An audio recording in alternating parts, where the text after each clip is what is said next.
சாதிய வன்கொடுமை இந்த ஆட்சியில மிக அதிகமாக இருக்கிறது.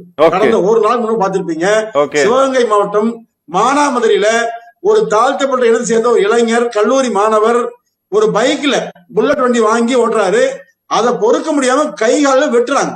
அப்ப இந்த மாதிரி சம்பவங்கள் சாதிய ஆணவ பிரச்சனைகள் வந்து நாடு முழுவதும் பரவி அதிகமா நடக்குது.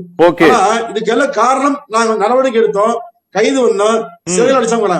அப்படி இல்ல, குற்றவாளிகளுக்கு அச்சம் வர வேண்டாம். யாரா ஆட்சி யாராலும் சரிங்க, குற்றங்கள் செய்வதற்கு துணிச்சல் வரக்கூடாது. குற்றங்கள் ஏன்னா சார், பாலியல் பிரச்சனையில 100 பிரச்சனை கடந்தா ஒரு மாசத்துல 250 மாறுது. நீங்க இந்த ஆட்சி வந்து பாருங்க, 6500 சார் கொலை கொள்ளை சமம் நடந்திருக்குது, 55,000 கொள்ளை, 6,500 கொலை நடந்திருக்குது. பட்டியல் போட்டு பாருங்க.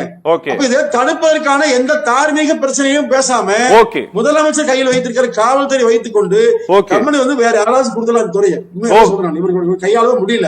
உண்மையில் முதலமைச்சர் பாவம், அவருக்கு எதுவுமே தெரியாது, தெரியல, யாரோ எழுதி தர்றாங்க, அதை வாசிக்கிறாரு. வாசிப்பதும் சில பிள்ளைகள், அவர் மீது தவறில்லை, அவருக்கு ஏற்படுகிற சில மனக்குறை. ஆனாலும் கூட முதலமைச்சர்கள் இது போல நல்ல வார்த்தை எழுதி கொடுக்க சொல்லி படிக்க வேண்டும். படிப்பது கூட அவருக்கு வந்து யாரோ எழுதி கொடுத்தா கூட நல்லா எழுதி தர மறுக்கிறாங்க. இந்த ஆட்சி 26 நிச்சயமாக அப்புறப்படுத்த வேண்டும் என்றுதான் மக்கள் நினைக்கிறாங்க.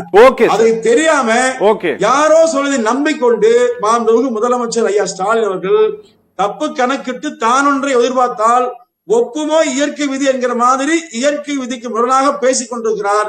26 இந்த ஆட்சி அகற்றப்படும், அப்பொழுது தெரியும் ஐயா ஸ்டாலின் அவருக்கு நாம் செய்தெல்லாம் தவறு என்று. Okay sir, okay.